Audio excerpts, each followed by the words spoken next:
Keep it going for Chuck, everyone. Not sure how I'm going to follow such a tear-jerking story. Are there any end-timers in the house? Any people that think Jesus is coming back soon? End-timers. End-timers. Yeah. Okay. Well, you're going to be terribly offended. I'm really sorry to do that to you. So after 8 years of living in New Orleans, I went to graduate school at Penn State, and God got back at me for all the fun I had in New Orleans by introducing me to a born-again woman who was 21 years old. I was about 28. Her name was Elma Sabo, and Elma and I dated for 5 or 6 times, and I finally got to first base, and then we dated for another 10 times, and I finally got to second base. And then for the next 25 times, I never got past second base. So I was getting a little bit frustrated. I wasn't exactly a man of the world, but I wasn't a virgin either. And so I asked her, what's going on here, Elma? And she said, well, I'm saving myself for marriage. And so I said, okay. So that was cool with me. I really liked her, and we got along. So we dated for another 50 dates or so, and I still wasn't past second base. And at this point, I thought, well, I really like this person a lot. Maybe we should get married, Elma. And she said, no, I don't think so. Why not? And she said, well, you're not a Christian. And I said, well, I'm a Catholic. And she said, that's what I mean. So what do I need to do? Do I have to go to church with your mom and dad? Read this book. Now, it wasn't the Bible. I'd read the Bible. It wasn't exactly the King James Version, but she gave me a book called The Late Great Planet Earth. Now, The Late Great Planet Earth, for those of you must know this book pretty well.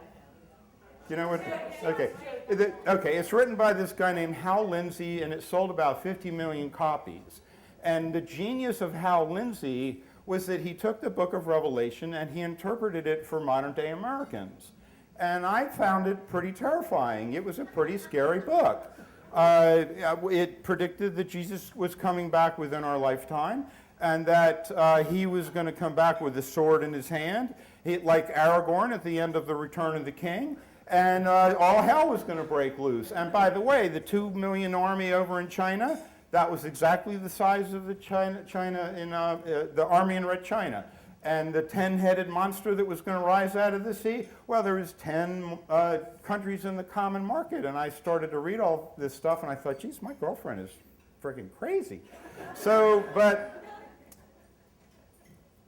right around the same time as I read this book, Ronald Reagan was running for president. And he started to draw in born-again Christians into the Republican 10. And he started to, at his debates, mention that I'm like you. I also think Jesus is coming back soon. And I thought, wow, if this guy's going to get elected president, we now have a guy who could make the end of the world happen. And I got pretty concerned about that. So, of course, Ronald Reagan was elected, and I was interviewing for a job at Westchester University right at the end of his 8 years in office, and I proposed teaching a class called Literature of the Apocalypse. Now, I was in the English department, and my chairman was a lit professor named Kostas Mersiades, a good Greek guy, and he knew the book of Revelation and the Apocalypse. And I proposed teaching this class, but he said, well, Chuck, we're hiring you to teach journalism. The English faculty are probably not going to, go for that. But if you teach it as an interdisciplinary class, maybe it'll fly. So I submitted it to the undergraduate committee, literature committee, as an interdisciplinary class, and they shot it down. And I sent it to them again the following year. They told me to make a couple changes in the syllabus, and I did, and they shot it down. And so I came back a third year, and they shot it down. So after 3 years of not getting to teach this course, I said, I'm not giving up. I'm going to do this one more time. they threw their hands up and they said, okay, we can't possibly ask him to change this thing anymore. We'll let him teach it. It's not going to make, he'll end up having to teach an intro to comp, and then he'll go away, and this thing will all be over with. So in the spring of 1993, they offered Literature of the Apocalypse for the first time. 25 people enrolled in it within 2 days. It filled up. And another 10 people wanted to take it and were on a waiting list. So I thought this was probably enough to get the thing right into the course rotation. And they said, Chuck, we're going to let you teach this one time. You don't have a lit degree. We're placating you. And then about 10 weeks into the semester, the wacko from Waco, David Koresh, showed up. Okay, now David Koresh had this thing called Ranch Apocalypse. He'd convinced his people down in Waco that the federal government was going to come and attack them, and that he was an agent for the end of time, and that as soon as the federal government came, all of the bad stuff from the book of Revelation was going to happen. And these people in my English department were kind of looking at me like, wow, this was in the news every night for 45 days.